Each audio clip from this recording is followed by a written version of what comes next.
warahmatullahi wabarakatuh. Nama saya Lita Damayana Wijaya. Saya dari kelas PAIA semester 6 UIN Sultan Maulana Hasanuddin Banten. Baiklah, di video ini saya akan menjelaskan tentang creative thinking, critical thinking, dan analytic thinking.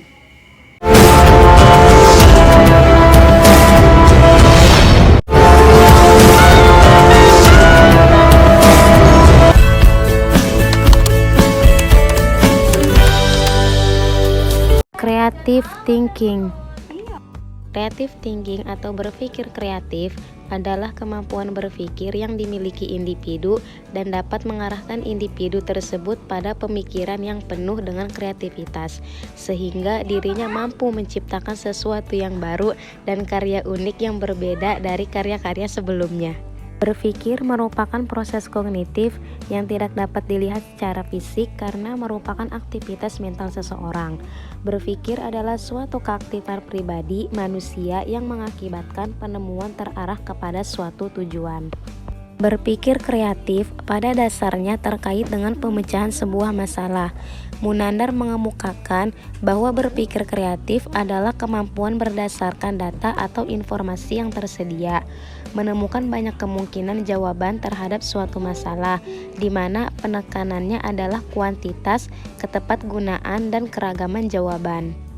Menurut Ahmad Susanto, berpikir kreatif adalah suatu proses menjadi sensitif atau sadar terhadap masalah-masalah, kekurangan dan celah-celah di dalam pengetahuan yang untuknya tidak ada solusi yang dipelajari, membawa serta informasi yang ada dari gudang memori atau sumber-sumber eksternal, mendefinisikan kesulitan atau mengidentifikasikan unsur-unsur yang hilang, mencari solusi-solusi, menduga, menciptakan alternatif-alternatif untuk menyelesaikan masalah, menyempurnakannya, dan akhirnya mengkomunikasikan hasil-hasilnya.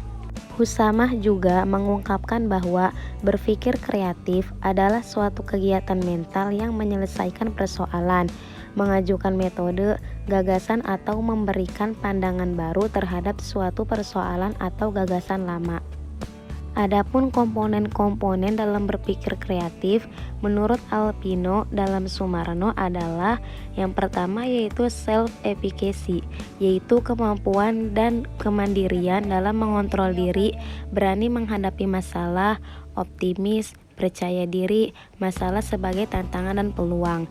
Yang kedua yaitu luas flexibility, yaitu berempati, menghargai, menerima pendapat yang berbeda, bersikap terbuka, mantap atau toleran menghadapi ketidakpastian, dan memiliki rasa humor.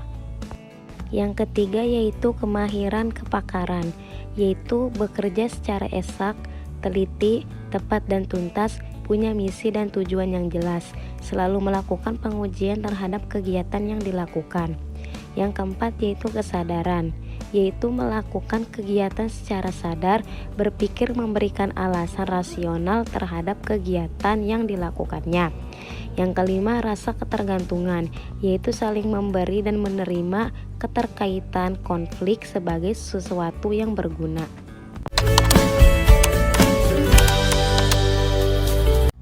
Berpikir kritis atau critical thinking sejatinya juga merupakan proses berpikir alternatif, bukan analitik. Menurut Richard Paul dan Linda Elder, berpikir kritis merupakan seni menganalisis dan mengevaluasi pemikiran adalah pemikiran yang diarahkan, didisiplinkan, dimonitor, dan dikoreksi sendiri. Dalam kajian literatur atau digital, banyak pakar memberikan pengertian berpikir kritis, yaitu dikatakan bahwa berpikir kritis adalah kemampuan untuk berpikir pada level yang kompleks dan menggunakan proses analisis dan evaluasi. Berpikir kritis melibatkan keahlian berpikir induktif seperti mengenali hubungan, menganalisis masalah yang bersifat terbuka, menentukan sebab dan akibat, membuat kesimpulan, dan memperhitungkan data yang relevan. Adapun keahlian berpikir deduktif melibatkan kemampuan memecahkan masalah yang bersifat spasial, logis, silogisme, dan membedakan fakta dan opini. Keahlian berpikir kritis lainnya adalah kemampuan mendeteksi bias, melakukan evaluasi, membandingkan, dan mempertimbangkan.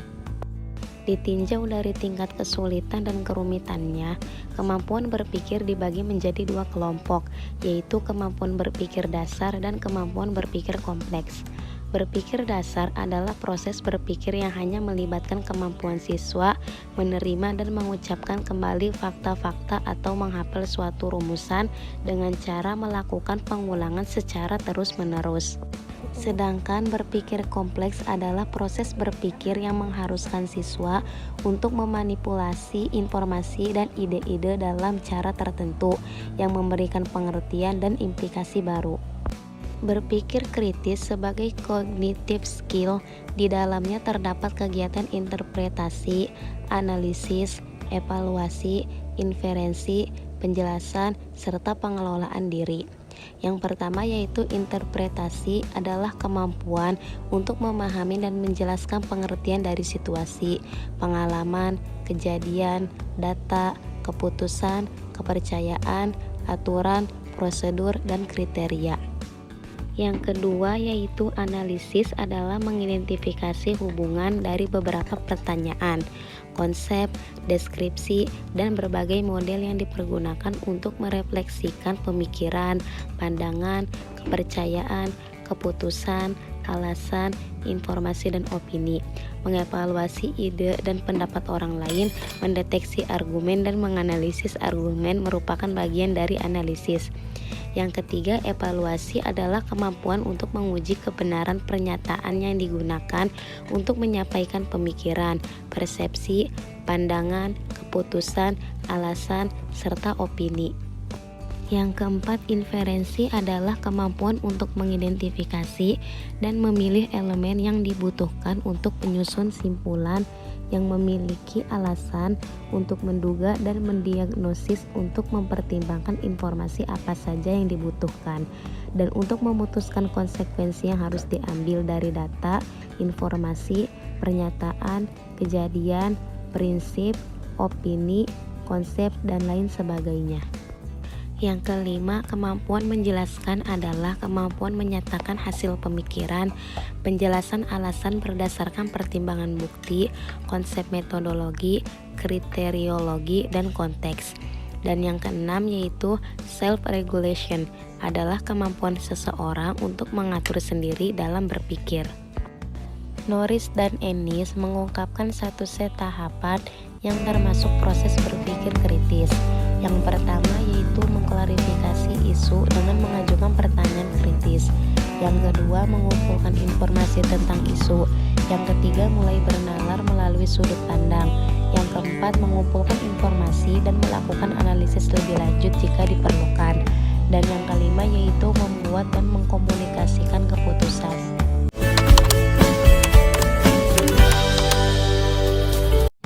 Analytical thinking atau analytic thinking adalah sebuah aksi memecahkan sesuatu yang kompleks menjadi sebuah informasi yang lebih sederhana dan tepat dengan mudah dipahami. Berpikir analitis adalah cara berpikir yang sangat diutamakan dalam memahami bagian dari situasi. Keadaan ini didefinisikan yaitu yang pertama, kemampuan untuk memeriksa dengan teliti dan membagi kenyataan menjadi kekuatan dan kelemahannya. Yang kedua, mengembangkan kapasitas untuk berpikir dalam pemikiran, membedakan cara dalam menyelesaikan masalah, menganalisa data, mengingat, dan menggunakan informasi. De Porter dan Hernacki menjelaskan dalam bukunya bahwa berpikir analitis adalah suatu proses memecahkan masalah atau gagasan menjadi bagian-bagian, menguji setiap bagian untuk melihat bagaimana bagian tersebut saling cocok satu sama lain, dan mengeksplorasi bagaimana bagian-bagian ini dapat dikombinasikan kembali dengan cara-cara yaitu yang pertama yaitu perlunya budaya berpikir kritis. Yang kedua, pentingnya berpikir kritis dalam pembelajaran. Dan yang ketiga, ciri seorang analytical thinking. Mungkin hanya itu yang dapat saya sampaikan.